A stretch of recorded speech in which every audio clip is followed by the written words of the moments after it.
네, 교회 소식 전해드리겠습니다. 오늘은 방역 지침에 따라서 좌석 기준 20%로 예배 진행 중에 있습니다.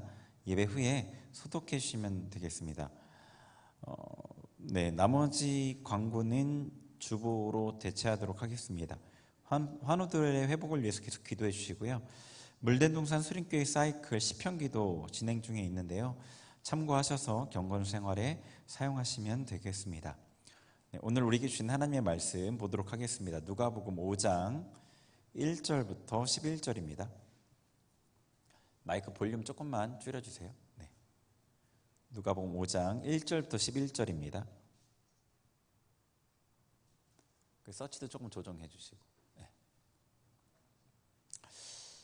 찾으셨으면 우리 1절부터 11절을 한 절씩 교독하겠습니다. 제가 1절 봉독합니다. 무리가 몰려와서 하나님의 말씀을 들을새 예수는 게네사렛 호숫가에 서서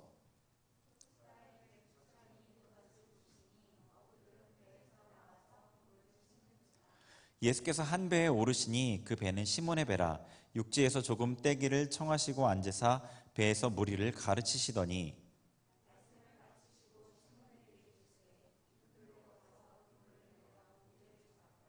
시몬이 대답하여 이르되 선생님 우리들이 밤이 새도록 수고하였으되 잡은 것이 없지만은 말씀에 의지하여 내가 그물을 내리리이다 하고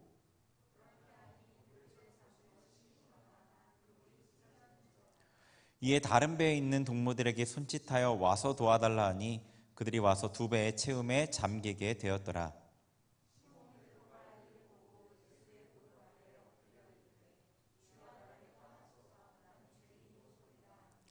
이는 자기 및 자기와 함께 있는 모든 사람이 고기 잡힌 것으로 말미암아 놀라고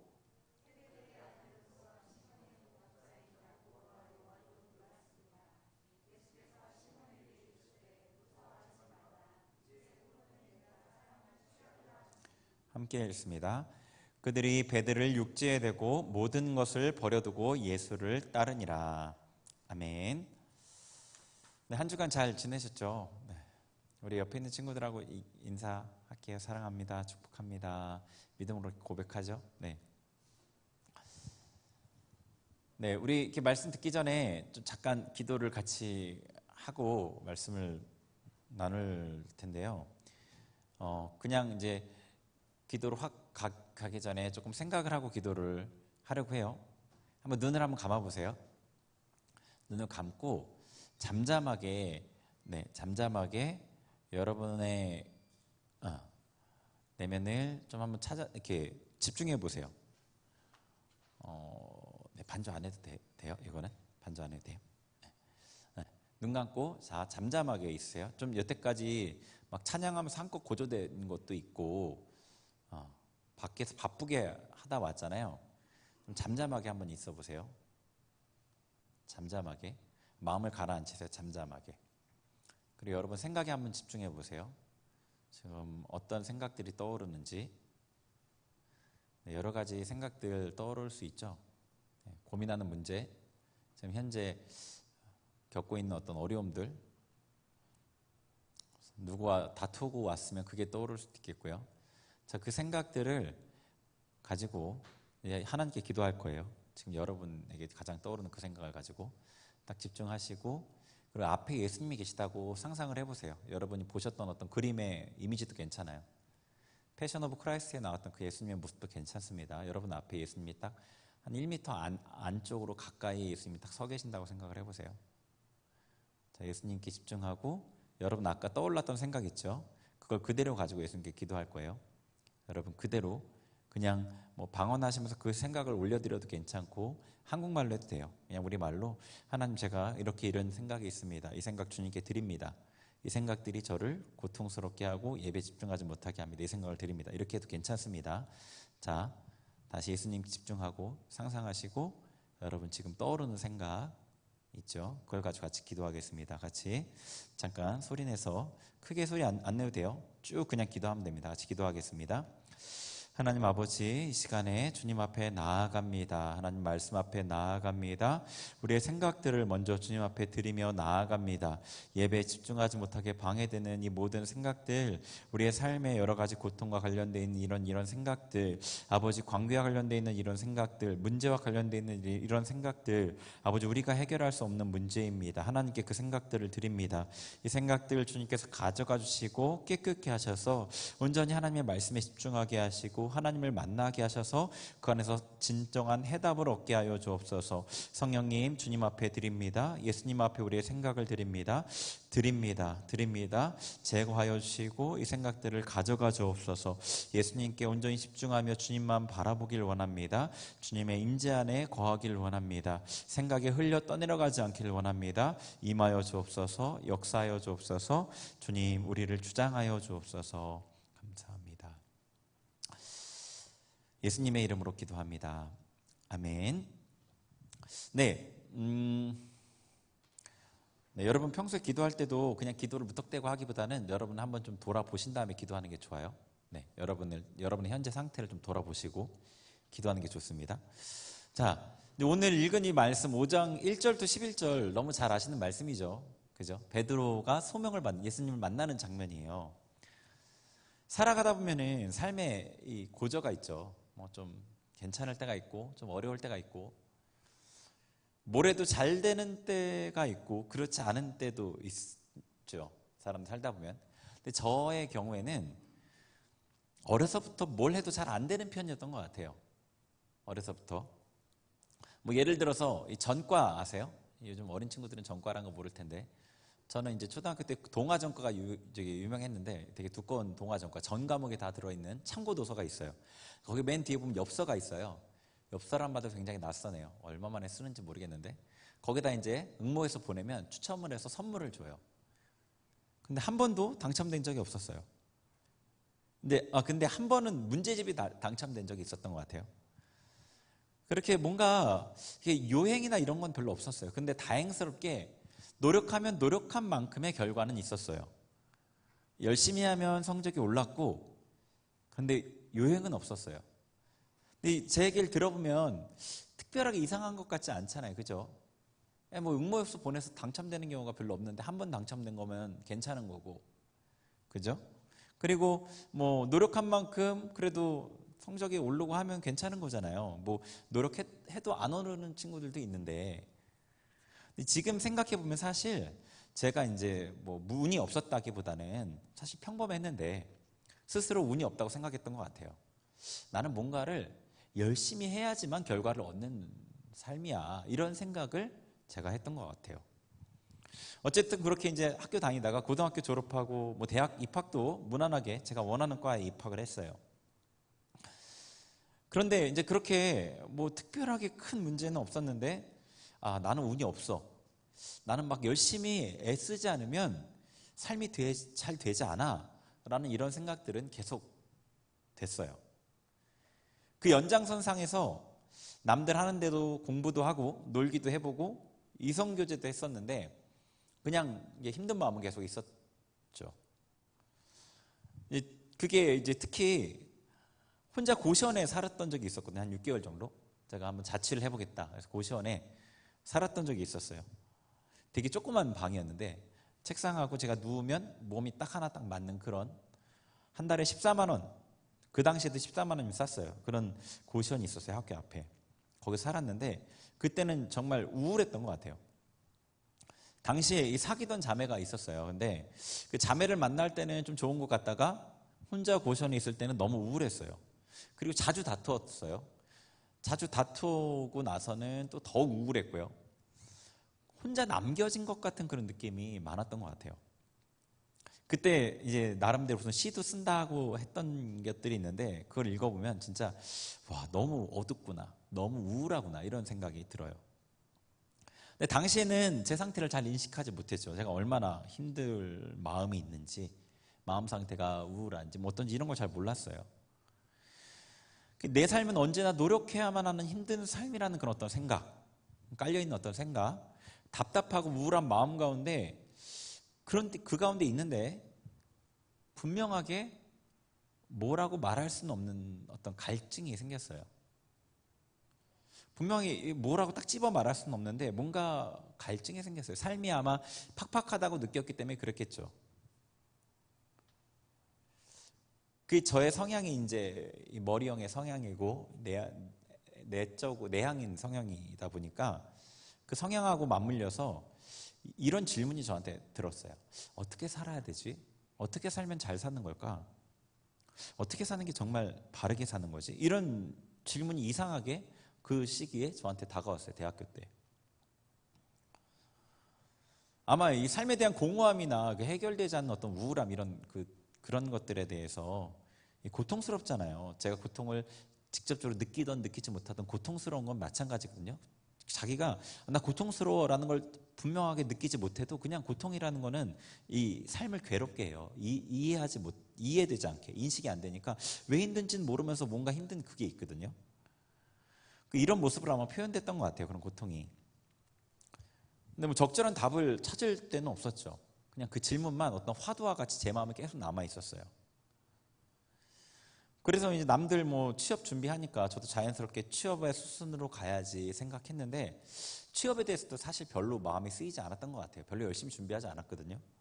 뭐 그때는 지금보다는 훨씬 잘 취업되는 그런 시기이긴 했지만 뭐 어떻게 되겠지 이렇게 생각했던 것 같아요. 뭐 미래에 대해서 사람들에 대해서 뭐 잘 몰랐죠.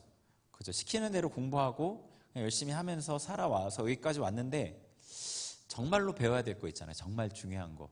삶에 대한 어떤 그런 것들, 관계에 대한 어떤 그런 것들을 배우지 못해서 그랬던 것 같아요. 아마 그때 제 모습이 이 베드로의 모습하고 좀 겹치는 부분이 있는 것 같아서 이 말씀 준비하면서 그때 제 모습이 떠올랐어요. 자, 1절, 2절 말씀을 한번 읽어볼게요. 1절, 2절. 본문 1절, 2절 다시 읽어봅니다. 시작. 무리가 몰려와서 하나님의 말씀을 들을새 예수는 게네사렛 호숫가에 서서 호숫가에 배 두 척이 있는 것을 보시니 어부들은 배에서 나와서 그물을 씻는지라. 아멘. 자, 1절에 딱 보시면 무리가 몰려왔어요. 근데 여기 보면은 개역 한글에서는 예수님을 옹유했다고 되어 있거든요. 그러니까 막 무리가 몇 명인지 정확하게 안 써 있는데 누가 보면 막 수만이라고 써 있잖아요. 정말 많은 무리가 예수님을 막 이렇게 막 쫓아다니면서 막 이런 무리가 있던 거예요. 게네사렛 호숫가에 있었어요. 한번 상상을 해보세요. 게네사렛 호숫가, 호수라고는 하지만 바다만한 정말로 바다라고 불릴 정도로 크잖아요. 거기에 호숫가에 예수님이 서셨고 막 무리들이 수많은 사람들이 막 몰려오고 있는 거예요. 근데 또 한편에는 어떤 모습이 있냐면 배 두 척이 있어요. 호숫가에. 어부들이 있는데 배에서 나와서 그물을 씻고 있어요. 이 고기잡이가 다 끝난 거잖아요. 그죠? 그물 정리를 하고 있는 거예요. 그러니까 이 한 무리는 예수님 이분이 정말 선지자다. 대단한 분이다. 라고 생각하면서 예수님 막 애워싸고 그분의 말씀을 듣고 막 그러고 있는데 한편에 또 다른 무리는 고기 잡은 후에 그물을 정리하고 있는 어부였어요. 두 무리 사이에 굉장한 괴리가 있잖아요. 그죠? 여기 베드로가 포함되어 있잖아요. 이 베드로를 포함한 그 어부들은요, 이 다른 한 무리가 잘 이해가 안 갔을 것 같아요. 뭐가 있다고 저러나? 네, 뭐가 있다고 저러지? 고기잡이 이들이 실패했잖아요. 지금 잡은 게 없어요. 5절에 보시면 이렇게 돼 있잖아요. 밤이 새도록 수고했을 때 잡은 것이 없지만 고기를 한 마리도 못 잡았어요. 밤새 일했는데 당장 오늘 먹을 게 없어서 지금 낙심하고 있는 거예요. 뭐가 있다고 저러지? 아마 이 사람들한테는요, 이 어부들, 고기 한 마리도 잡지 못한 이 어부들 앞에서는 예수님의 가르침이 아마 이 천여짜리 성운 옆에 초신성이 폭발했다라는 뉴스를 우리가 듣는 경우도 있잖아요. 지금 뭐야? 나랑 상관없는 일이잖아요. 몇백만 광년 떨어져 있는 곳에서 일, 아무 상관없잖아요. 그렇게 들렸을 것 같아요. 이 베드로를 포함한 이 어부들은요, 지금 굉장히 걱정이 많죠. 고기 하나도 못 잡았으니까요. 근데 어쩌면 이들이 고기잡이에 실패한 게 오늘 하루가 아닐 수도 있어요. 왜냐하면 제가 그 노인과 바다 잘 아시잖아요. 해밍웨이 노인과 바다 그거 보면요, 그 노인이 고기를 잡는 그 내용이잖아요. 큰 고기를 잡아오는 내용인데 거기서 이 초반부에 뭐라고 돼 있냐면 그 노인이 84일간 고기를 못 잡았다고 돼 있어요. 근데 이 노인은요, 힘도 엄청 세고 기술도 완전 탁월해요. 나중에 그 큰 물고기, 진짜 큰, 거기 7m 되는, 그러니까 혼자 타는 조그만 배, 2명 타는 조그만 배를 가지고 7m짜리 고기를 잡거든요. 6m 몇인데. 그런데 그 고기를 잡을 때 그 기술이 대단해요. 상어가 와서 막 다 뜯어먹는데 한 방에 상어 다 죽여요. 그 물길을 다 알아요. 물고기들이 얼마 정도 깊이 있는지 다 알아요. 근데 그런 기술과 그런 힘이 있는데도 84일 동안 고기를 못 잡았대요. 그러니까 고기 잡는 것은, 이 특별히 작은 배로 하는 고기잡이는요, 운과 굉장히 관련이 있는 거예요. 그러니까 이 베드로를 포함한 이 어부들이 하루만 고기를 못 잡았다고 볼 수가 없어요. 다른 날도 고기를 못 잡았을 가능성이 커요. 그리고 잡았더라도 조금 잡거나 아예 못 잡거나. 근데 오늘은 진짜 하나도 못 잡은 거예요. 하루 벌어 사는 이 어부들에게 이 빈 배는요, 그 하루 살 양식이 없다는 뜻이잖아요. 매일 오늘은 얼마를 벌어가야 되는데, 얼마큼을 잡아가야 되는데, 그런 긴장 속에 사는 이 어부들의 삶이 어떨지 짐작이 가시나요? 먹고 사는 문제에 매여서 하루하루를 살아가는 이 자신들의 삶에 대해서 어떤 회의감이나 초라함을 느꼈을 것 같아요. 그러니까 저기 있는 저 무리들이 이해가 안 가는 거예요. 저기 무리들은 적어도 걱정 없이 예수님을 따를 수 있겠지, 부러워했을 수도 있겠고요, 배불러서 저런지라고 욕했을 수도 있는 것 같아요. 우리의 삶도 어떤 필요에 묶여 살고 있지 않은지 생각해 봤으면 좋겠어요. 이달은 어떻게 살아야 하나? 회사 사정이 참 안 좋은데 잘리면 어떡하지? 매일 출근해서 똑같은 일을 반복하는 어떤 그 쳇바퀴 같은 이런 삶을 계속 해야 되나? 나는 뭘 위해 사는 거지? 삶의 답답함, 허무함, 의미 없음 가운데 고통하고 있지는 않은지를 돌아봤으면 좋겠어요. 제가 대학생 때 그런 고통 가운데 있으면서도 인식하지 못했듯이 혹시 여러분도 인식하지 못할 뿐 그런 고통이 여러분의 삶에 있을 수 있어요. 그런 고통이 느껴지지 않을 때 내가 고통 가운데 있는지 없는지를 어떻게 알 수 있는지 아세요? 여러분이 그 해야만 하는 일을 하지 않을 때 뭘 하는지를 한번 자세히 생각해 보세요. 여가 시간에 뭘 하는지, 어떤 일을 하는지. 만약에 유튜브를 한참을 본다든가 뭐 비슷한 거죠. 뭐 영화에 빠진다든가 여가 시간에, 뭐 아니면 게임을 한다든가 이런 것들을 할 때 그게 왜 그렇게 하는지 보면은요, 대부분의 사람들이 이 어떤 이 고통스러운 느낌을 잊기 위해서 이걸 하거든요. 자기도 모르게. 왜냐하면 이게 힘든 마음이 영상에 집중하고 있을 때는 적어도 안 느껴지거든요. 그러니까 여러분이 여가 시간에 뭘 하는지 한번 돌아보세요. 여가 시간에 정말 여러분이 해야 된다고 생각하는 일을 하는지, 아니면 이거는 좀 내가 조절해야 되는데 생각하지만 조절이 안 되는 어떤 것에 중독되어져 있는지, 내가 정말 고통 가운데 있지는 않은지를 생각해 봤으면 좋겠어요. 자, 그때 예수님께서 베드로에게 다가가시죠. 자, 3절부터 5절 한번 읽어볼게요. 3절부터 5절 시작. 예수께서 한 배에 오르시니 그 배는 시몬의 배라. 육지에서 조금 떼기를 청하시고 앉으사 배에서 무리를 가르치시더니 말씀을 마치시고 시몬에게 이르시되 깊은 데로 가서 그물을 내려 고기를 잡으라. 시몬이 대답하여 이르되 선생님, 우리들이 밤이 새도록 수고하였으되 잡은 것이 없지만은 말씀에 의지하여 내가 그물을 내리리이다 하고. 아멘. 3절에 예수님께서 한 배에 올라가셨는데 그 배가 시몬 베드로의 배예요. 그러니까 예수님은 베드로의 그런 마음을 아셨던 거죠. 낙심한 마음, 실패로 인해서 고통하는 마음, 허무한 마음, 그 마음을 아시고 배에 오르셨던 거죠. 그리고 나서 베드로에게 육지에서 배를 조금 떼라 라고 얘기하셔요. 그리고 거기 앉아서 말씀을 가르치셔요. 무리들에게. 너무 무리들이 많아서 자기를 막 이렇게 에워싸니까 이게 뭔가 가르침이 잘 안 되잖아요. 거리를 두기 위해서 배를 타고 조금 띄어서 얘기를 하시는 거예요. 그러니까 뭐 이런 거죠. 여기가 배고 여러분 거기 있는 거예요. 네, 여기가 물가고 이런 느낌인 거예요. 거리를 좀 두신 거예요. 베드로 어떤 생각 들었을까요? 베드로는 예수님 막 말씀 막 전하고 있는 거 따라가지 않았어요. 그죠? 어떤 생각 들었을 것 같아요? 별로 예수님의 말씀이 마음에 안 와닿아요. 이제 밤새 일했잖아요. 그죠? 밤이 새도록 수고했을 때 그랬죠. 고기 잡는 일이 정말 힘든 일이죠. 여러분 뭐 모르실 거예요. 배 안 타봐서. 저도 안 타봤어요. 저도 안 타봤어요. 근데 배 타는 일이 정말 힘들대요. 그래서 돈을 좀 많이 주잖아요. 그죠? 정말 힘들대요. 밤새 일을 한 거예요. 이제 정리하고 집에 가서 쉬어야 되는데 베드로에게 요청하셨고 그분의 말을 들어야만 하는 거예요. 지금 베드로가. 네. 베드로는 아마 예수님의 그 가르침이 자신의 삶의 필요와 동떨어지게 들렸을 수 있어요. 예수님 가르침은 여러분 예수님의 가르침 기록된 거 보면 알잖아요. 고기잡이와 관련된 말씀은 없어요. 제가 여러분한테 전하는 이런 얘기도 아니에요.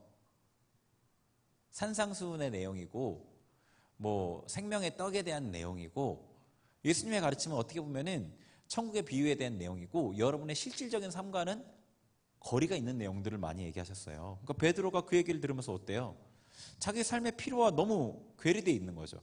오늘 하루 먹을 게 없어서 누구한테 구워서라도 가져가야 되는데 그런 상황인데 예수님께서 배를 사용하시고 너무 피곤한데 무슨 말씀을 들어야 하고 하나님의 나라, 산상수훈 나랑 과연 무슨 상관이 있지? 네. 그런 마음이 들었을 것 같아요. 그런데 4절에 예수님께서 이 참고 있는 베드로에게 얘기하셔요. 이제 깊은 데로 가서 그물을 내려 고기를 잡으라. 예수님 또 명령하셔요. 이제 끝났나 싶었는데 네, 또 말씀하시죠.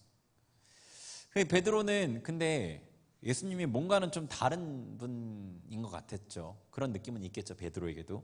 그러니까 순종해야 될 것 같아서 하는 거죠. 근데 5절에 보시면 알겠지만 베드로는 마지못해 하고 있는 거예요. 토를 달잖아요. 그죠? 네, 한번 해보죠. 이게 아니라 우리들이 밤이 새도록 수고하였을 때 잡은 것이 없지만은 토를 달고 있어요. 말씀의 의자에 내가 그물을 내려보겠습니다. 예수님 말씀하시니까 한번 해볼게요. 마지못해 하고 있는 거예요. 대학생 때 아까 얘기한 대로 그 우울함과 답답함, 막막한 가운데 살다가요. 그때 사귀던 자매가 교회를 가자고 그랬어요. 몰랐었는데 목사님 딸이었더라고요. 나중에 알아보니까. 나중에 알게 되니까. 그리고 그 목사님이 목회도 굉장히 훌륭하게 하시는 그 본받을 만한 그런 분이셨어요. 저는 교회는 초등학교 이후에는 거의 가지를 않았어요. 고등학교 때 잠깐 좀 간 거 빼고는 거의 가지를 않았는데 그래도 기독교인이라고 생각해서 교회 갔죠. 근데 교회 나가서 예배를 드렸는데 뭔가 다른 것 같았어요. 어떤 느낌이 있었어요. 어떤 느낌. 뭐 설교는 뭔 내용인지 하나도 들리지 않았고 생각도 안 나요. 근데 축도할 때 어떤 느낌이 있었어요. 은혜 받은 거죠. 그때는 몰랐는데 그 느낌에 이끌려서 교회를 꾸준히 출석하다가 얼마 안 있어서 내가 찾던 게 이거구나. 어떤 그 분명한 확신이 저한테 주어졌어요. 설명할 수 없는데 어떤 확신이 딱 주어졌어요. 이게 내가 찾던 거구나. 정말 어떻게 살면 되는지에 대한 게 이거구나라는 게 이상하게 저한테 다가왔어요. 그때 뭐 성경을 뭐 읽었던 것도 아니고 설교가 잘 들렸던 것도 아니었는데 이게 내가 찾던 거구나라는 그 확신이 내게 왔어요. 그때부터 계속 교회를 다녔죠. 그리고 어떤 간구를 했는데 불가능하다고 생각한 어떤 기도의 제목을 간구했는데 그게 응답이 되고 하나님 계신 것도 확신했죠. 베드로가 지금 좀 안 하고 싶은데 내가 생각하기에는 안 될 것 같은데 그런데 어떤 느낌이 있었어요. 예수님 뭔가 좀 다른 것 같았어요. 그거 해보는 거예요. 자, 6, 7절 읽어볼게요. 6, 7절 시작.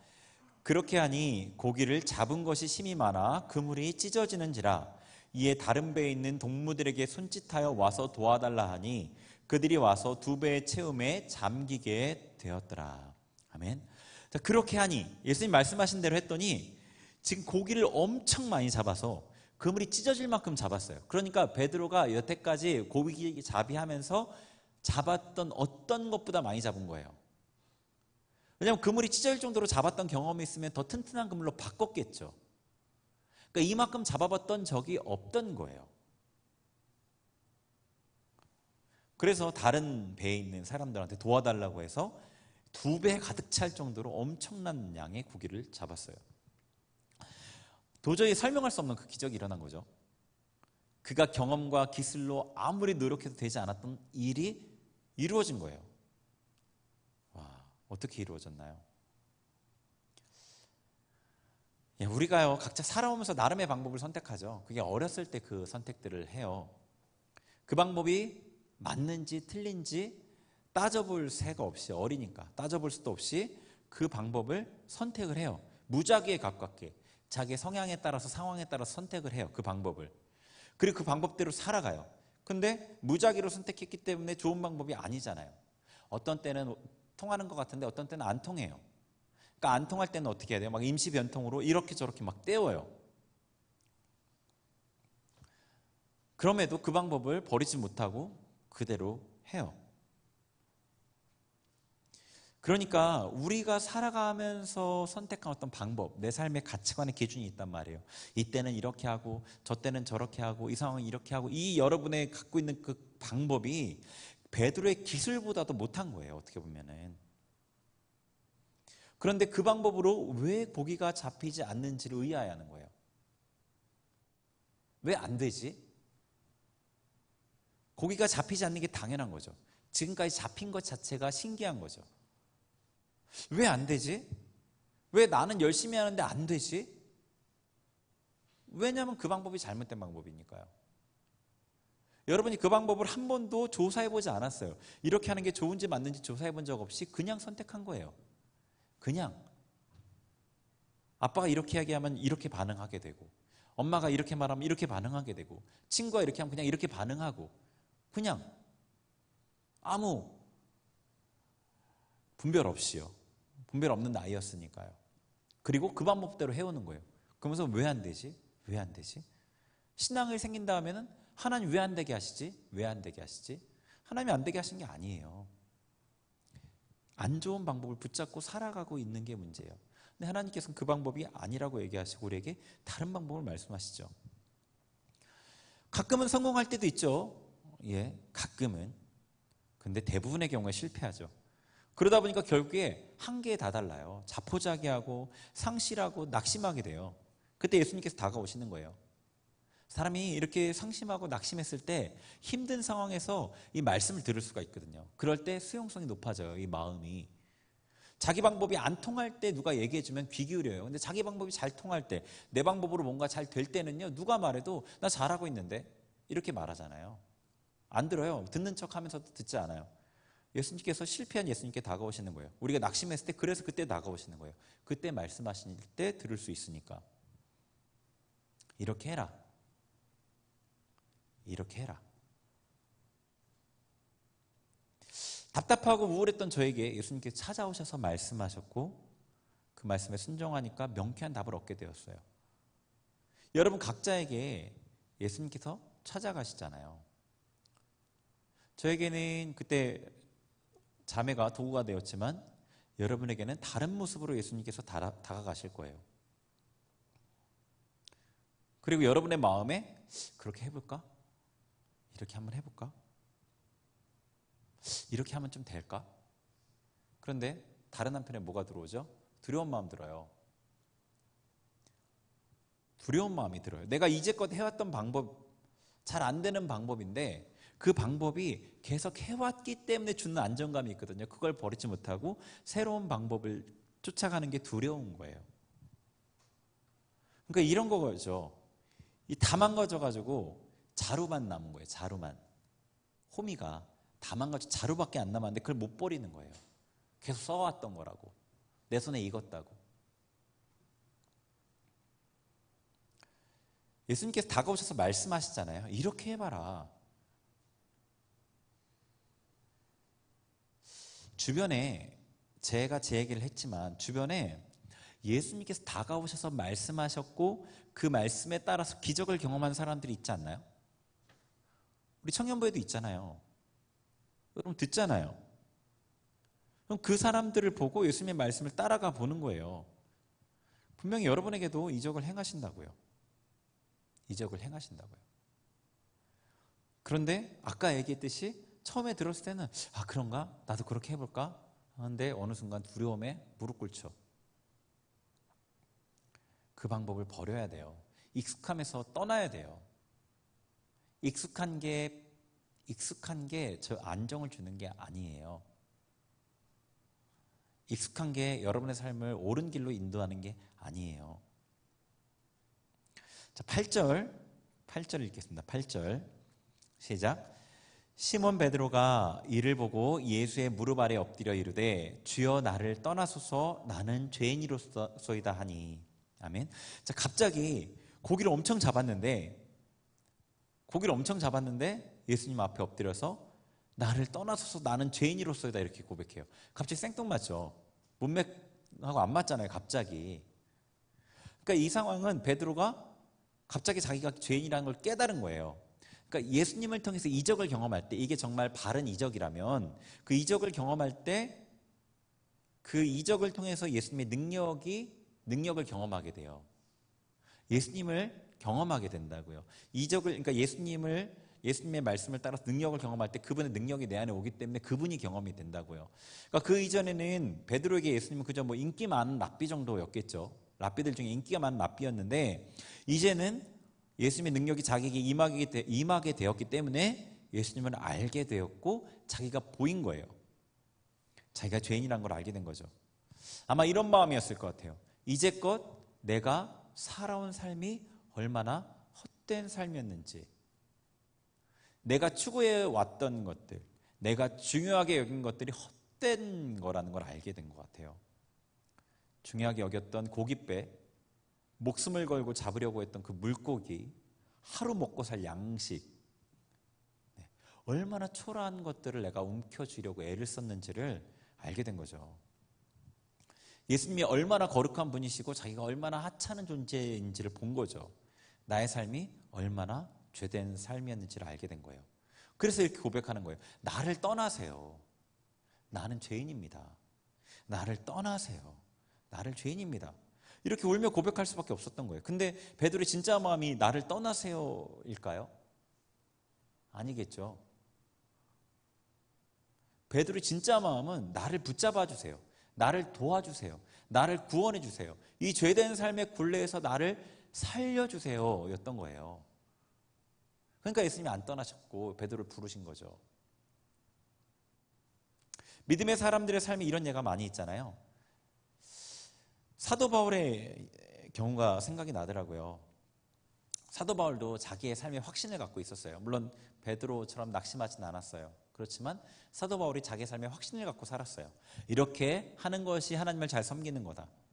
나는 바리새인으로서 하나님의 말씀을 철저하게 지키고 있다. 확신하고 살았어요. 그리고 저 그리스도인, 저 이단 종파는 싹 멸해버려야 된다. 저 이단 종파가 더 퍼지면 이스라엘 백성들이 하나님을 섬기는데 해가 된다라고 생각을 했죠. 그래서 열심을 냈고 그리스도인들을 잡아 멸하려고 했어요. 잡아 멸하려고 했다고요. 근데 그 과정 가운데 다메섹 도상에서 예수님을 만난 거죠. 예수님 만나고 예수님의 음성을 듣고 나는 내가 핍박하는 예수다. 음성을 듣고 눈이 가려져요. 안 보이게 돼요. 그리고 사흘간이나 식음을 전폐해요. 눈이 안 보이는 건 안 보이는데 왜 먹고 마시는 것까지 안 했을까요? 엄청난 충격이 그에게 다가왔던 거죠. 내가 이때까지 믿었던 것, 추구했던 것, 삶을 완벽하게 헌신한다고 했던 것이 거짓이라는 게 깨달아졌잖아요. 그러니까 그가 그렇게 쏟아부었던 열정만큼 충격이 엄청났겠죠. 삶의 모든 것이 다 흔들려 버리는 거예요. 그러니까 식음을 전폐한 거죠. 고통 가운데 있던 그에게 예수님께서 아나니아를 보내셔서 눈을 다시 뜨게 하셔요. 진짜를 보게 하시는 거죠. 이 사도 바울이 그때의 경험을 항상 잊지 않고요. 그의 서신에서 자주 이렇게 고백해요. 나는 죄인 중에 괴수입니다. 하나님의 교회를 핍박했던 자입니다. 사도라 불릴 수 없는 자입니다. 라고 그런 고백을 하거든요. 그러니까 사도 바울도 예수님을 만났을 때 내가 얼마나 죄인인지를 깨달았던 거예요. 내가 붙잡고 있었던 게 얼마나 초라했던지를 알게 된 거죠. 그래서 사도 바울도 아마 나를 떠나소서 이런 고백을 했을 것 같아요. 여러분, 지금 삶이 이대로 괜찮나요? 지금 만족하세요? 평생 이대로 살다가 죽으면 후회가 없을 것 같아요? 생각해 보세요. 이제 죽는다고 생각을 해보세요. 내일 죽어요. 아니 오늘 저녁에 죽어요. 30년, 40년, 20몇 년 사는 삶이 후회가 없나요? 괜찮아요? 이렇게 사는 게 정말 의미가 있습니까? 여러분 마음 깊은 곳에서 울리는 어떤 소리가 있지 않나요? 무언가 잘못된 것 같은데 이게 전부는 아닐 것 같은데 성경에 기록된 신앙서적에 기록된 그 믿음의 사람들의 삶이 이렇지 않은데 마음속에 들리는 그 소리가 작게 들릴지라도 그 소리에 귀 기울이셔야 돼요. 그게 진짜거든요.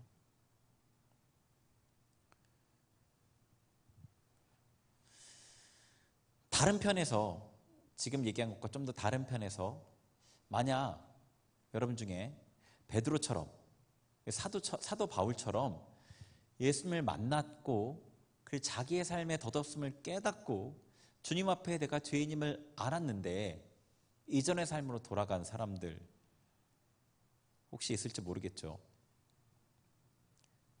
나는 그때의 은혜를 저버렸기 때문에 소망이 없다 이런 생각이 들지 않았으면 좋겠어요. 이렇게 배은망덕한 자가 하나님 앞에 다시 설 수 있나? 그런 느낌은 거절했으면 좋겠어요. 사람들의 시선과 판단으로는 그렇죠. 왜냐하면 하나님께서 우리에게 베푸신 사랑이 얼마나 커요. 그 사랑을 경험하고 알면서 거절하는 거는요, 그건 정말 큰 죄거든요. 다른 어떤 죄보다 커요. 여러분이 누구 사람을 죽인 거예요. 그런데 하나님은 사람이 아니시잖아요. 사람보다 인자와 자비와 공의를 비교할 수 없이 크시잖아요. 하나님은 사람이 아니셔요. 지난주 베드로 설교를 한번 생각해 보세요. 베드로를 찾아가신 예수님이요. 이렇게 주님을 만나고 주님을 따르겠다고 결단했던 그 베드로가 실망하고 낙심해서 예수님을 떠났잖아요. 예수님이 십자가에 죽으셨을 때 부인한 거 그것만 아니라 부활하신 예수님을 만나고 나서도 또 자기 길을 가려고 했단 말이에요. 근데 베드로의 그 중심을 예수님께서 아셨어요. 그 중심을. 정말로 예수님을 떠나려는 게 아니라는 걸 아신 거라고요. 정말로 떠나려는 게 아니라는 걸. 그러니까 그에게 다가가시고 그를 다시 일으키신 거죠. 다시 묻겠습니다. 여러분 삶이 정말 이대로 괜찮은가요? 지금 삶에 만족하시나요? 지금 이대로 평생을 살다가 죽으면 후회가 없을 것 같나요? 이렇게 사는 게 정말 의미가 있나요? 여러분 마음 깊은 곳에서 울리는 어떤 소리가 있지 않나요? 주님 나를 도와주세요. 나를 구원해 주세요. 이 죄된 삶의 굴레에서 나를 살려주세요.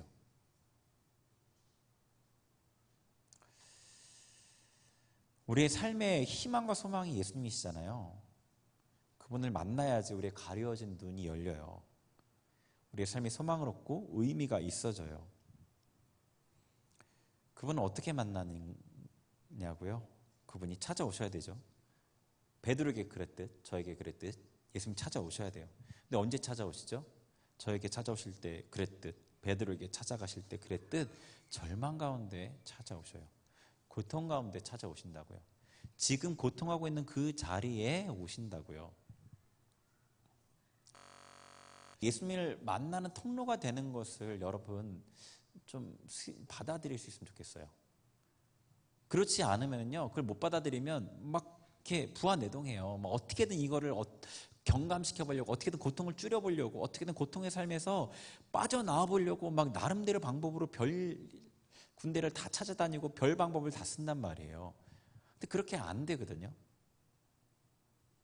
주님을 찾는 거예요. 그 자리에서 겸손하게 마음을 낮추고 나의 죄됨을 깨닫게 해달라고 간구하고요. 그 가운데 겸손하게 머물러 있는 거예요. 우리가 아무리 줄이려고 애써도 줄어들지 않는 고통이 있어요. 고통을 통해 깨닫고 성장해야 될 고통이 있어요. 고통을 통해 예수님을 만나야 되기 때문에 필요한 고통도 있어요. 때로는 고통을 수용하는 게 지혜예요. 자포자기하라는 말이 아니에요. 고통을 수용하라는 거예요. 고통 가운데서 감사하라는 말이에요. 내게 필요한 고통이지. 주님께서 나의 마음을 낮추시기 위한 고통이지. 이걸 통해서 주님을 만날 수 있는 문이 되겠지. 그 가운데에서 주님 저를 건져주세요. 제게 찾아와 주세요. 이렇게 기도하는 거예요. 겸손하고 간절하게 주님을 찾는 그 하나님의 백성들의 외침을 하나님께서 결코 외면하지 못하시거든요. 10절 읽어보죠. 10절 시작. 세베대 아들로서 시몬의 동업자인 야고보와 요한도 놀랐음이라. 예수께서 시몬에게 이르시되 무서워하지 말라. 이제후로는 내가 사람을 취하리라 하시니. 아멘. 자신의 실체를 마주해서 막 두려워하는 이 베드로, 자기에 대해 절망하고 있는 베드로에게 예수님께서 오히려 소명을 주셔요. 베드로가 지금 마주한 자기의 실체는 일부분이었을 뿐이에요. 이후에 십자가의 사건을 통해서도 더 분명하게 드러나죠. 그런데 지금 예수님께서는 그만큼이면 족하다고 생각하시는 거예요. 그만큼이면 족하다. 그가 아직 부족해도 그에게 소명을 주시는 거예요. 그가 앞으로 어떻게 변화될지를 보시면서 그에게 소명을 주시는 거죠. 무서워하지 말아라. 무서워하지 말아라. 너의 부족함은 내가 이미 알고 있었다. 무서워하지 말아라. 이제는 너가 이렇게 일상의 매일의 어떤 피로에 얽매여서 의미 없이 살아가는 그 삶이 아니라 사람을 취하는 삶으로 살아가게 될 거다. 그런 소명을 주시죠. 하루하루 먹고 사는 문제에 매여서 동물적인 삶을 살던 이 베드로에게 하나님이 일을 하는 귀한 삶을 허락하신 겁니다. 그가 한 말은 나를 떠나서였는데 예수님께서 그의 마음의 진심을 들으시고 그의 삶에 대한 회의와 이 낙심을 소명으로 바꾸신 거죠. 제가 예수님을 만나고 청년으로서 이제 교회 생활을 하다가 소명을 받았어요. 부흥회라고 했는데 셋째 날 마지막 날에 소명을 받았어요. 그 부르심에 응답해서 이제 목회의 길을 가고 있죠. 어려움이 있었죠. 왜 없었겠어요? 벌써 2006년부터 했으니까 그때부터 교육전사를 바로 했으니까 몇 년이에요? 한 6년 정도 거의 되겠네요. 만 15년 정도 됐겠네요. 그 시간 동안에 짧지 않잖아요. 15년이. 그러니까 왜 어려움이 없었겠어요? 왜 막 포기하고 싶은 생각이 들지 않았던 적이 왜 없었겠어요? 그럼에도 하나님의 부르심을 후회하지는 않았습니다. 그 이유는요.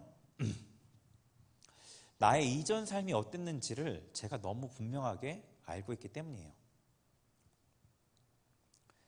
가끔씩 찾아오는 어떤 그런 힘든 것들이 있어요. 근데 아무리 힘들더라도 이전 삶으로 돌아가고 싶은 마음은 조금도 없습니다.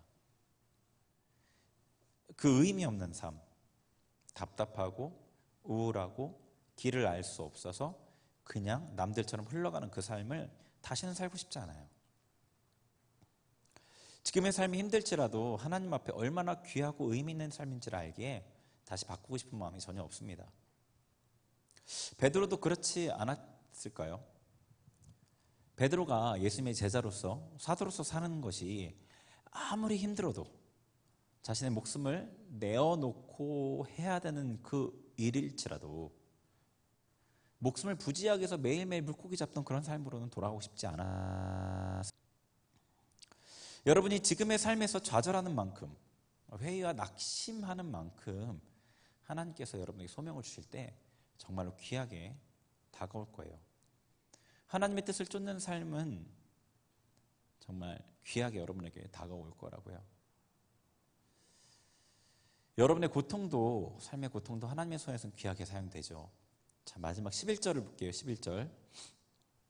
11절 같이 읽겠습니다. 11절 시작. 그들이 배들을 육지에 대고 모든 것을 버려두고 예수를 따르니라.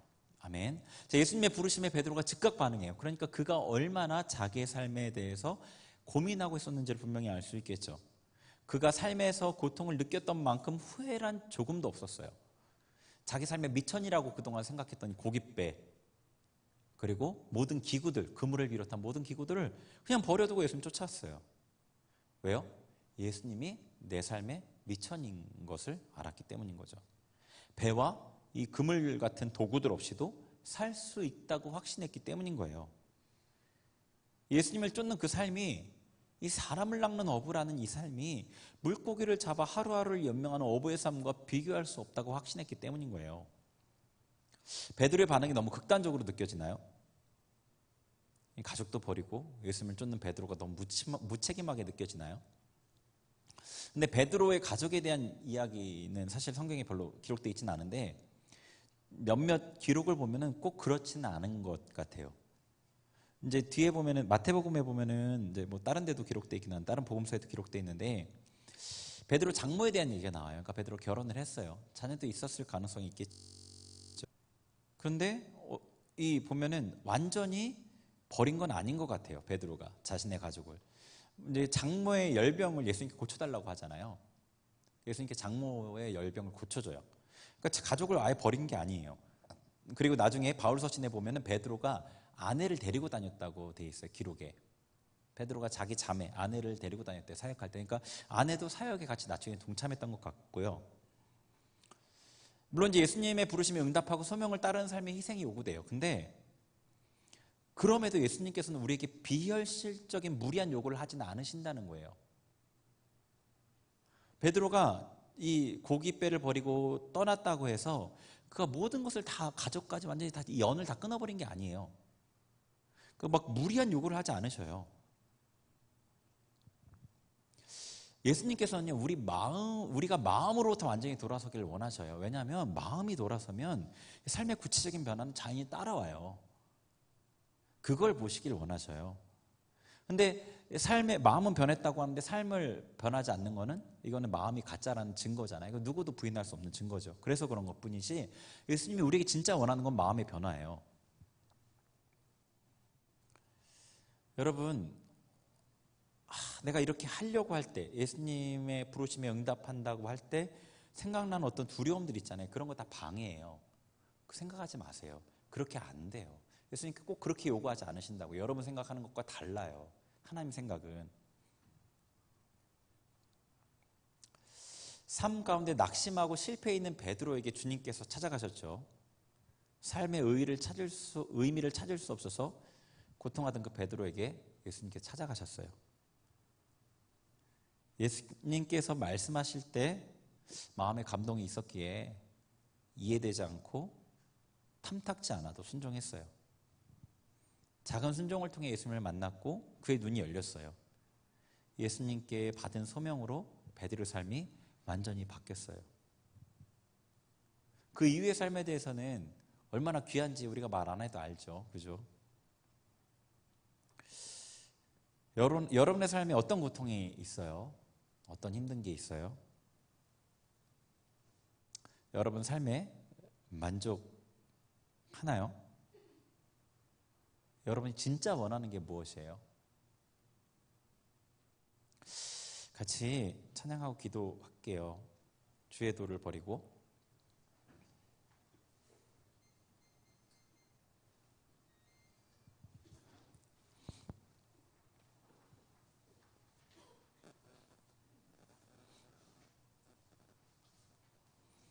우리 같이 가사를 딱 마음에 새기면서 주님의 은혜를 구하면서 같이 찬양할게요.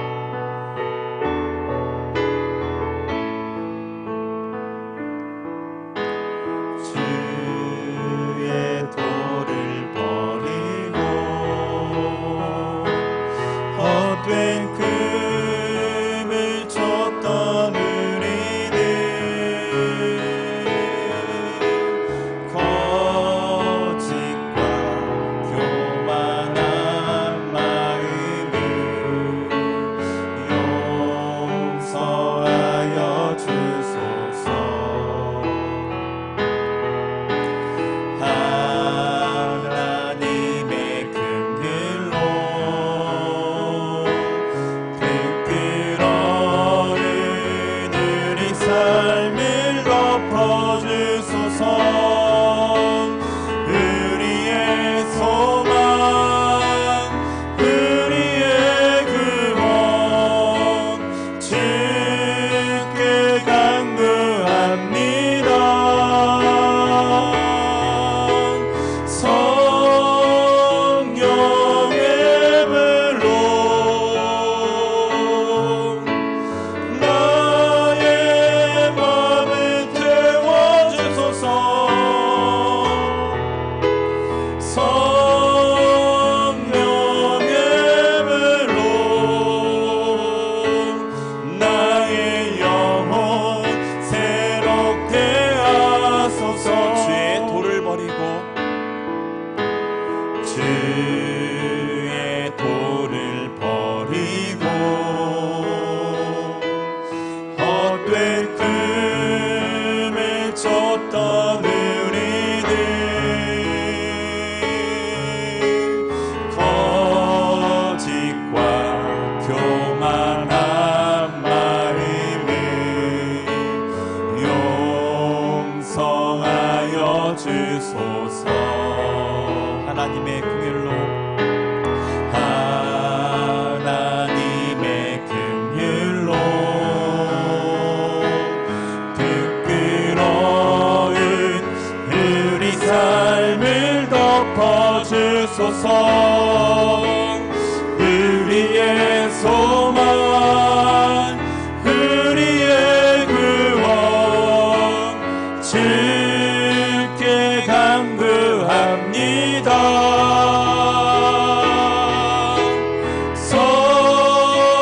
성령의 불로 나의 맘을 태워주소서.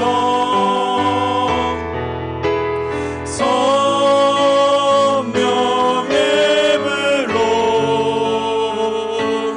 나의 영혼 새롭게 하소서.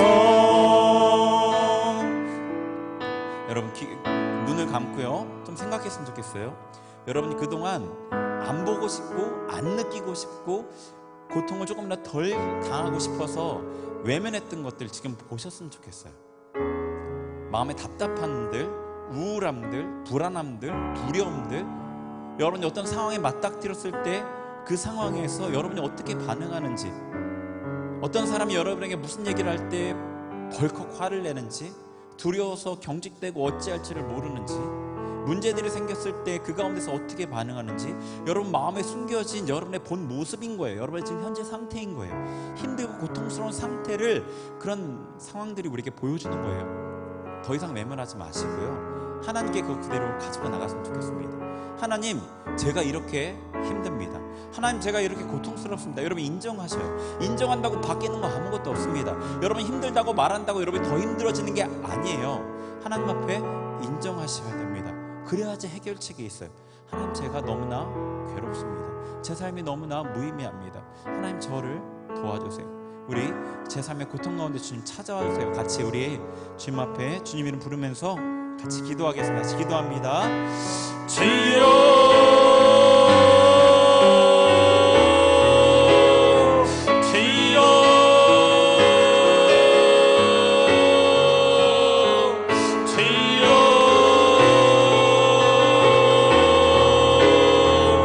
하나님 아버지, 주님 이 시간에 아버지 우리의 삶을 주님 앞에 그대로 가지고 나아갑니다. 정직하게 하나님 앞에 우리의 삶을 드리며 나아갑니다. 우리의 삶의 고통을, 우리의 삶의 괴로움들을 가지고 나아갑니다. 우리의 삶에 풀리지 않는 문제들을 가지고 나아갑니다. 할렐루야, 컬루알라세루에르카. 우리가 그동안 외면했던 것들 이제 더 이상 외면하지 않기를 원합니다. 하나님 앞에 이것들을 드리며 해결받기를 원합니다. 하나님, 나의 방법으로 아버지 실패를 거듭해왔습니다. 아버지, 이제 내 방법이 아니라 주님께 나의 삶을 맡기겠습니다. 할렐루야, 컬루알라세루에르. 아버지, 떠오르는 여러 가지 생각들을 거절하고 아버지 하나님의 앞에, 전능하신 하나님 앞에, 선하신 하나님 앞에 나의 삶의 문제들을 드립니다. 나의 삶의 문제들을 맡겨드립니다. 할렐루야, 우리의 마음을 엽니다. 우리의 마음을 님 앞에 쏟아냅니다. 우리의 마음을 님 앞에 쏟아냅니다. 알라카르바르카는 마음을 열고 주님 앞에 나아가세요. 마음을 열고 주님 앞에 나아가세요. 할렐루야 칼로 알락세르 웰컴 메가르 칼로 웰컴 여러분의 마음을 쏟아내세요. 주님 앞에 쏟아내세요.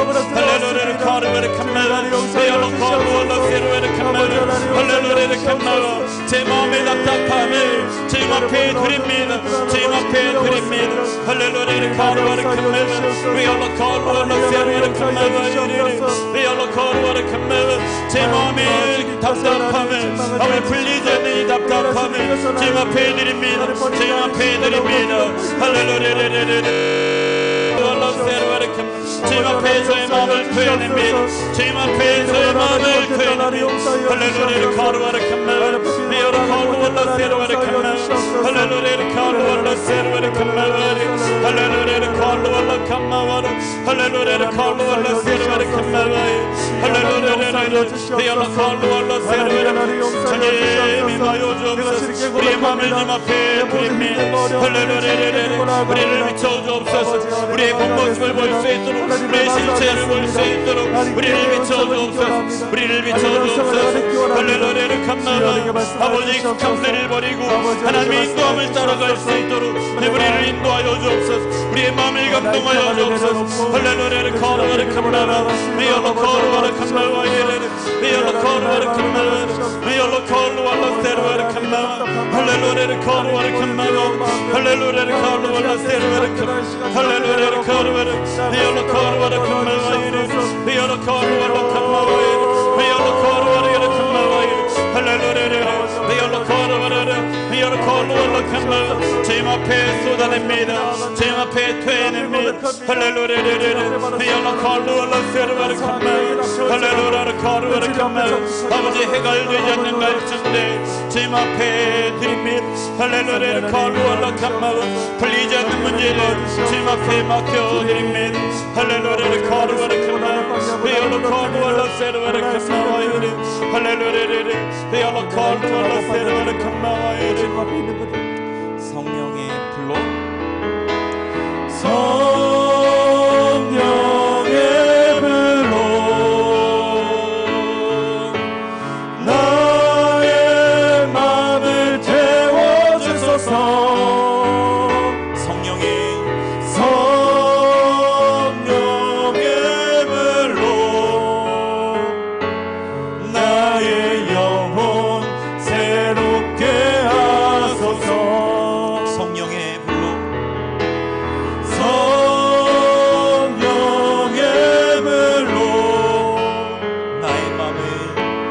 나의 마음을 태워주소서. 성령의 불로 나의 영혼 새롭게 하소서. 우리 한 번 더 기도하겠습니다. 하나님 앞에 여러분 삶의 고통들을 기도했어요. 이제는 하나님의 뜻을 우리가 기다리겠습니다. 하나님 이제는 제가 제 방법대로 제 힘으로 성급하게 빨리 이 일들을 해결하려고 하지 않을게요. 하나님의 손길을 기다리겠습니다. 제가 이 고통도 나를 위해 필요한 고통이라고 제가 받아들이겠습니다. 여러분 마음을 열고 수용했으면 좋겠습니다. 모든 삶의 순간들이 하나님의 주권 아래에 있습니다. 어떤 것들은 이해되지 않을 수 있지만 우리가 그 손길을 믿음으로 받아들일 때 하나님께서 우리에게 우리가 모르는 알지 못하는 일들을 행하십니다. 우리 그렇게 믿음의 고백을 했으면 좋겠어요. 하나님이 고통을 제가 하나님께 맡겨드렸으니까 이제 그 안에서 하나님을 기다리겠습니다. 제가 어떻게 벗어나려고 그렇게 하지 않겠습니다. 우리 같이 기도하겠습니다. 같이 기도합니다. 하나님 아버지, 우리가 주님 앞에 고백하며 나아갑니다. 하나님, 제 삶의 고통의 문제들 아버지 제가 해결할 수 없음을 너무나 잘 압니다. 제가 경험으로 압니다. 제가 아무리 해결하려고 해봤자 해결되지 않아 왔습니다. 하나님, 이제 이것들 주님 앞에 맡겨드렸습니다. 이제 제가 하려고 하지 않겠습니다. 제 방법으로 해결하려고 하지 않겠습니다. 온전히 하나님의 은혜를 기다리겠습니다. 하나님이 제 삶에 행하신 일들을 제가 바라보겠습니다. 아버지 고통을 통해 저를 변화시키시고 저를 믿으시고 제게 다가오신 하나님을 만나게 하시니 하나님의 선하신 손길을 제가 믿고 가겠습니다. 믿음으로 바라보겠습니다. 하나님께서 결코 나를 버리지 않으신, 나를 죽이지 않으신 하나님을 제가 믿겠습니다. 제가 정말 믿음으로 신뢰하며 나아가겠습니다. 할렐루야를 거룩하라 캔마고 아버지가 믿음으로 주님을 따라가겠습니다. 주님을 바라봅니다. 주님의 임하심을 기다립니다. 주님의 임하심을 기다립니다. 할렐루야를 거룩하라 캔마고 리얼로 거룩하라 세르베르 캔마고 리얼로 거룩하라 세르베르 캔마고 할렐루야를 거룩하라 캔마고 주님의 은혜를 기다립니다. 주님의 역사하심을 기다립니다. 할렐루야를 거룩하라 캔마고 리얼로 거룩하라 캔마고 리얼로 거룩하라 세르베르 캔마고 리얼로 거룩하라 캔마고 주님 역사하여 주옵소서. 주님 우리가 믿음으로 주님을 바라봅니다. 우리가 믿음으로 주님을 바라보겠습니다. 할렐루야를 거룩하라 캔마고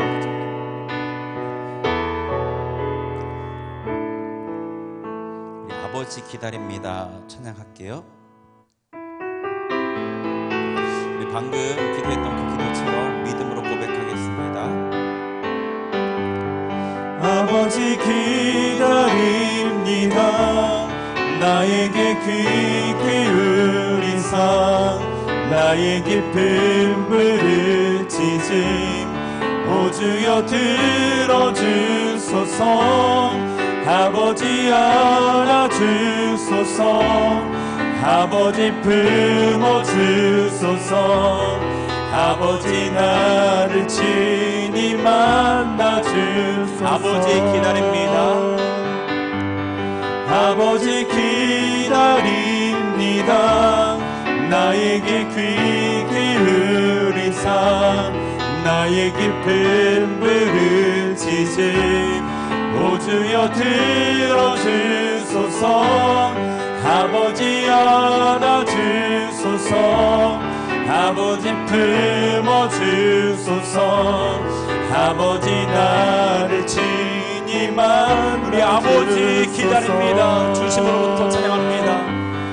아버지 기다립니다. 나에게 귀 기울이사 나의 깊은 부르짖음 오 주여 들어주소서. 아버지 안아주소서. 아버지 품어주소서. 아버지 나를 친히 만나주소서. 간절함으로 아버지 기다립니다. 나에게 귀 기울이사 나의 깊은 부르짖음 오 주여 들어주소서. 아버지 안아주소서. 아버지 품어주소서. 아버지 나를 친히 만나주소서. 우리 천천히 아버지 기다립니다. 아버지 기다립니다. 나에게 귀 기울이사 나의 깊은 부르짖음 오 주여 들어주소서. 아버지 안아주소서. 아버지 품어주소서. 아버지 나를 친히 만나주소서. 우리 한 번 더 기도할게요. 여러분 앞에 예수님을 상상하세요. 네, 상상하세요. 도움이 될 거예요. 예수님께 주님 저를 만나주세요. 주님을 기다립니다. 저의 기도 이 중심의 마음의 부르심을 들어주세요. 그렇게 하나님 앞에 여러분 마음에 진정의 소원을 올려드리면서 기도하길 원합니다. 우리 같이 기도합니다. 하나님 아버지 주님 앞에 우리의 마음의 소원을 올려드립니다. 하나님 우리의 마음에 진정한 소원을 올려드립니다. 주님을 만나길 원하고 주님 안에서 평안을 누리길 원하는 아버지 의미 없는 이 삶이 아니라 주님을 따르는 그 삶을 살길 원하는 우리의 마음의 진정한 소원을 주님 앞에 올려드립니다. 우리의 마음에 부르짖는 그 소리를 들어주옵소서. 우리 가운데 임하여 주시고 우리를 만나 주옵소서. 베드로를 만나셨던 그 하나님, 바울을 만나셨던 그 하나님, 믿음의 선진들을 만나셨던 그 하나님, 우리에게도 임하여 주옵소서. 우리도 임하여 주옵소서. 우리를 만나주시고 우리의 마음을 만져주시고 우리에게 새로운 삶의 비전을 보여주시고 새로운 길을 보여주옵소서. 아버지, 이 땅에 묶여있는 삶이 아니라 아버지 매일의 필요에 묶여서 살아가는 삶이 아니라 주님의 이끌림받은 삶, 아버지 우리가 살아갈 수 있도록 이끌어 주옵소서. 우리가 주님을 간절히 원합니다. 우리의 마음의 부르심을 주님 앞에 올려드립니다. 우리 간절히 주님을 원합니다. 아버지, 우리가 주님의 소원을 아버지 우리 마음에 품고 살아가길 원합니다. 진정으로 가치 있는 삶, 진정으로 의미 있는 삶, 아버지 하나님의 영광을 위한 삶, 사람을 섬기는 삶, 아버지 그러한 삶으로 우리가 나아가길 원합니다. 우리를 이끌어 주옵소서. 우리 가운데 임하여 주옵소서. 우리를 만져 주옵소서. 우리를 만나 주옵소서. 각 사람의 심령을 만져 주옵소서. 각 사람의 심령을 만져 주옵소서. 각 사람의 심령 가운데 임하여 주옵소서. 할렐루야. 캄마 베알로 콜로 알라 세르와라 캄마 베알로 콜로 알라 세르와라 캄마 베알로 콜로 알라 세르와라 캄마 베알로 콜로 알라 세르와라 캄마 와이네르 베알로 콜로 알라 캄마. 아버지, 우리 가운데 임하시고 우리를 만나 주옵소서. 우리를 만져 주옵소서. 우리를 만져 주옵소서. 할레카로 알라 캄마와 베알로 콜로 알라 세르와라 캄마. 아버지 임하소서. 아버지 임하소서. 아버지 임하소서. 아버지 임하소서. 아버지 임하소서. 아버지 기다립니다. 아버지 기다립니다. 나에게 퀸 기울이사 나의 기쁨 물으치지 오 주여 들어주소서. 아버지 알아주소서. 아버지 품어주소서. 아버지 나를 친히 만나주소서. 우리 왕의 지성소에 들어가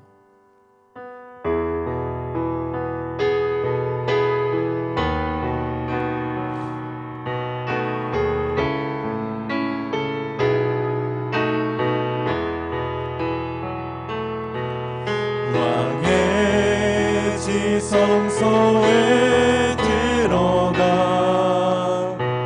보좌 앞에 엎드려 경배해. 왕의 지성소에 들어가 주의 영광 배우리. 오 거룩하신 주님 앞에서 주 이름 높이리. 왕의 지성소에 들어가 영화롭게 변하리. 우리 왕의 지성소에 우리 마음을 쏟아서 왕의 지성소에 왕의 지성소에 들어가 보좌 앞에 엎드려 경배.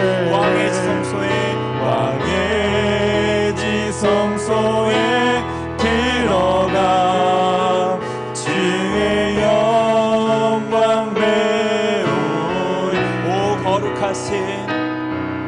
오 거룩하신 주님 앞에서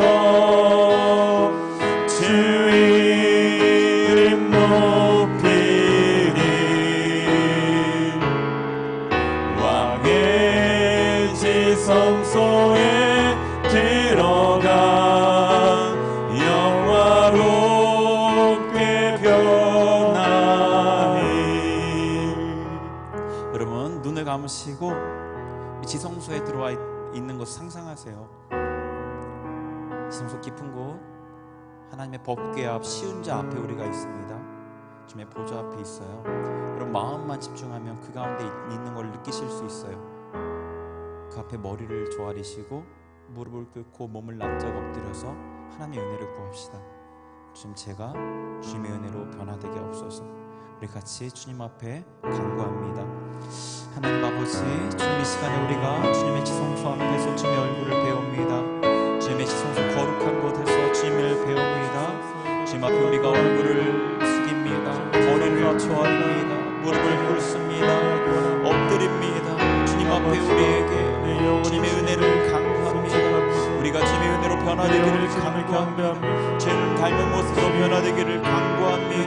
주님 보좌 앞에서 주님의 은혜를 강구합니다. 주님 우리에게 힘하여 주옵소서. 우리에게 더 깊이 힘하여 주옵소서.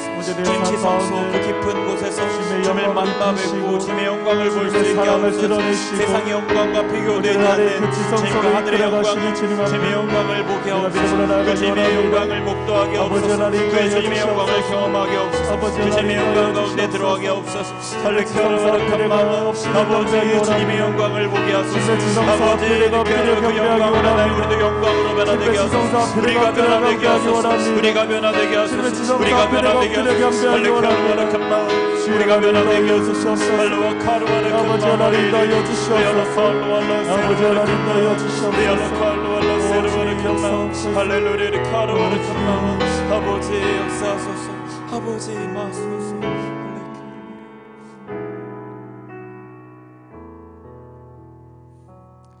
하나님, 오늘도 부족하고 연약한 모습 이대로 주님 앞에 나왔사오나 우리를 만지시고 은혜 주심을 감사합니다. 우리가 주님의 은혜로 영화롭게 변할 그날까지 주님과 함께 온전히 동행할 수 있도록 우리의 삶을 주장하옵소서. 예수님의 이름으로 기도합니다. 아멘. 자, 다 같이 일어나셔서 내게 있는 향유 옥합 찬양하시면서 봉헌하겠습니다.